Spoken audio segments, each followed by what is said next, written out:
Hello friends. இன்னைக்கு ஒரு செம்ம மட்டன் பிரியாணி பண்ண போறோம். முக்கியமா இன்னைக்கு நான் நெறைய டிப்ஸ் அண்ட் ட்ரிக்ஸ் சொல்லப் போறேன். பிரியாணி செய்யும்போது சில விஷயங்கள் நம்ம ஃபாலோ பண்றது ரொம்ப ரொம்ப முக்கியம்.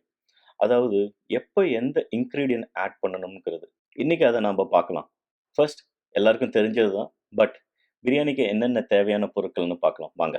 நான் ஒரு 1 கிலோ மட்டன் எடுத்து வச்சிருக்கேன். நல்லா மஞ்சத்தூள்லாம் போட்டு கழுவி வச்சிருக்கேன். அப்புறம் தக்காளி 1 தக்காளி, அப்புறம் பாஸ்மதி ரைஸ் ஊற வச்சிருக்கேன். இதாங்க நம்மளோட ஃபர்ஸ்ட் டிப்.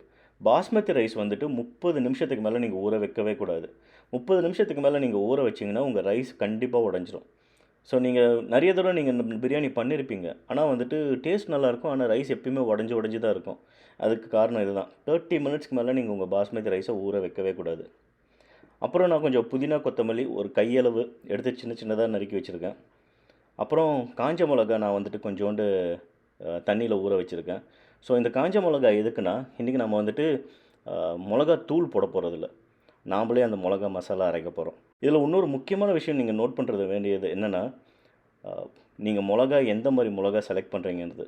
நான் இப்ப எடுத்திருக்கிறது வந்து குண்டு மொளகா எடுத்திருக்கேன். அதில அவ்வளோ காரம் இருக்காது. ஸோ அதனால நான் வந்துட்டு ஒரு 10, 15 எடுத்து வச்சிருக்கேன் நான் அதில அரைக்கிறதுக்கு. ஆனா இதே நீங்க வந்துட்டு கொஞ்சம் நீட்டமான மொளகாலாம் வந்துட்டு அரைச்சீங்கன்னா, பயங்கரமா காரமாயிரும். அது மொளகாவ நீங்க தான் அ பார்த்து நீங்க வந்துட்டு ஊற வச்சு இது பண்ணணும். ஓகேங்களா? அப்புறம் நான் வந்து 2 பெரிய வெங்காயம் வந்துட்டு நீட்டமா நறுக்கி வச்சிருக்கேன்.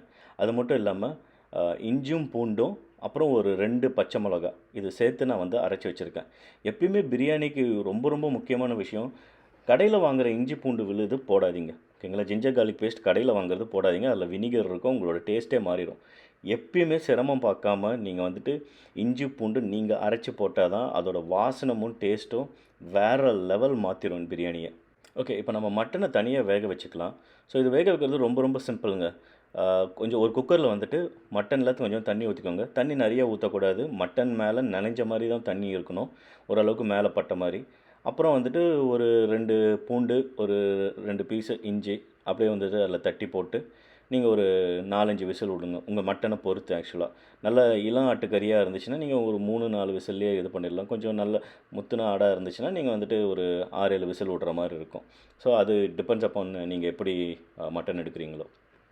ஸோ நம்ம ஒரு பெரிய கடாய் எடுத்துக்கலாம். அப்புறம் 1 ஸ்பூன் நெய் போட்டுக்கலாம். ஒரு 3, 4 ஸ்பூன் எண்ணெய் ஊத்திக்கோங்க. அப்புறம் 2 ஏலக்காய், 2 பட்டை, ஒரு 4 கிராம்பு, 2 பிரியாணி இலை அ போட்டுக்கலாம். ஸோ இது கொஞ்ச நேரம் இது சூட்டுல கொஞ்சம் இதானதுக்கப்புறம் நம்ம வந்துட்டு கொஞ்சோண்டு சோம்பு போட்டுக்கோங்க. சோம்பு போட்டுட்டு நம்ம வெங்காயம் போட்டுக்கலாம்.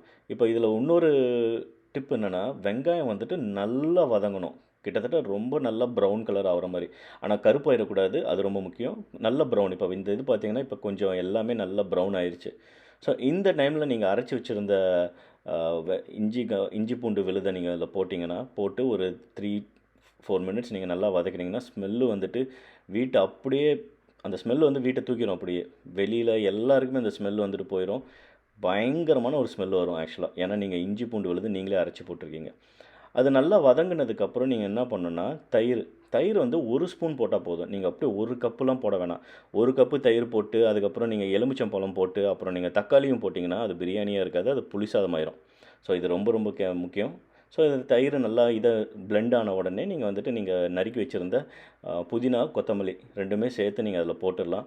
இப்போ நீங்க இதெல்லாமே போட்ட உடனே உங்களுக்கே அந்த டிஃபரன்ஸ் ஆக்சுவலா தெரிஞ்சிரும். பிரியாணி ஸ்மெல் வந்துட்டு பயங்கரமா வீட்ட தூக்கிரும் ஆக்சுவலா. ஸோ இது நீங்க அப்படியே பண்ணிட்டு இருக்கும்போது, அடுத்தது நம்ம என்ன பண்ணலான்னா, நாம வந்து விசில் விட்டு நம்ம எடுத்து வச்சிருந்த வேக வச்சிருந்த கறிய அப்படியே எடுத்து நம்ம இதில போட்டுறலாம். ஓகேங்களா? ஸோ இப்போ நம்ம எல்லா கறியும் நம்ப விசில்ல நல்லா மலர்ந்து வந்திருக்கு பார்த்தீங்களா?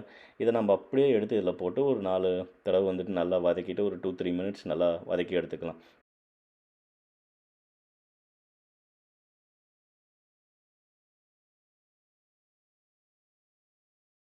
மட்டன் பீஸஸ்லாம் கொஞ்சம் நல்லா பிளெண்ட் ஆன உடனே நீங்க என்ன பண்ணணும்னா, அப்புறம் நீங்க வந்துட்டு உங்களோட தக்காளிய போடணும். தக்காளியே முதல்லயே போடலாம் நீங்க. ஆனா முதல்லயே போட்டீங்கன்னா, தக்காளி வந்து மசிஞ்சு நல்லா பேஸ்ட் மாரி ஆயிரும்.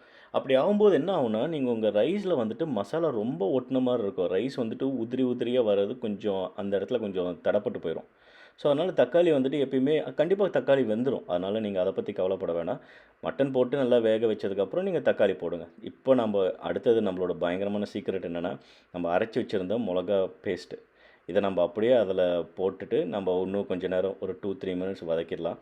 வதக்குனதுக்கப்புறம் இன்னொரு முக்கியமான டிப் என்னென்னா, நீங்கள் மட்டன் வேக வச்ச தண்ணி, அந்த தண்ணியை வேஸ்ட் பண்ணிடாதீங்க. அந்த தண்ணியை நீங்கள் இதில் அளந்து போடணும். ஓகேங்களா? இப்போ நான் என்ன அளவு எப்பயுமே நான் எடுப்பேன்னா, நான் வந்துட்டு 1 கப்பு ரைஸுக்கு 2 கப்பு தண்ணி நான் ஊற்றுவேன். ஆனால் நீங்கள் 2 கப்பு தண்ணி ஊற்றும்போது எப்பயுமே 2 கப்பு தண்ணின்னு நீங்கள் போகக்கூடாது. நீங்கள் உங்கள் பாத்திரத்தில் நீங்கள் உங்கள் கண்ணாலே நீங்கள் வந்து அளந்து பார்க்குற மாதிரி இருக்கணும். எவ்வளோ அங்கே தண்ணி கொஞ்சோண்டு இருந்துச்சுன்னா நீங்கள் அதுக்கேற்ற மாதிரி கம்மி பண்ணிக்கணும். நல்லா மூடி வச்சு கொதி வந்ததுக்கப்புறம் ரைஸ் போடுங்க.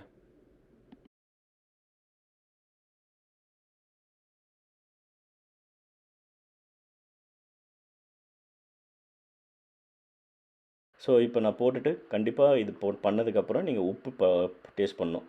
இப்போ உப்பு வந்துட்டு எப்பயுமே நீங்கள் ஜாஸ்தியாக தான் போடணும். ஆக்சுவலாக உப்பு வந்துட்டு எப்பயுமே கொஞ்சம் கரிக்கிற மாதிரி இருக்கணும். அப்போ தான் அந்த தண்ணியெல்லாம் ரைஸ் எடுக்கும்போது ரைஸ் வந்துட்டு அந்த தண்ணியை அப்சர்வ் பண்ணும்போது அந்த உப்பு வந்துட்டு ரொம்ப நல்லா இதாகும்.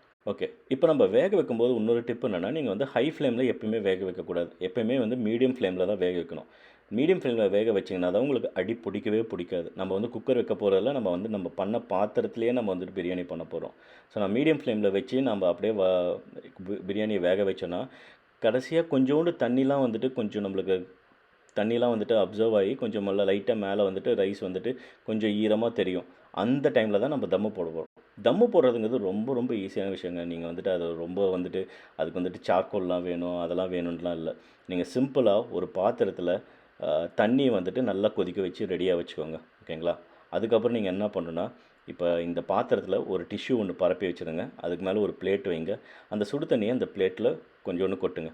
கொட்டிட்டு நீங்கள் வச்சுருந்த பாத்திரத்தை அப்படியே மேலே வைங்க. இப்போ உங்களோட பர்னரை வந்துட்டு நல்லா குறைச்சி வச்சுருங்க. மேபி 1-2 அந்த ரேஞ்சில் வச்சுருங்க. வச்சுட்டு இந்த தம் வந்துட்டு ஒரு ஒரு 10-15 மினிட்ஸ் போட்டோம் அப்படியே. அப்படி போகும்போது உங்களுக்கு வந்து சூப்பராக வந்து தம்மு இதாயிரும். ஓகே. தம் போட்டு ஒரு 15-20 மினிட்ஸ் ஆகுது. இப்போ எடுக்கலாம்.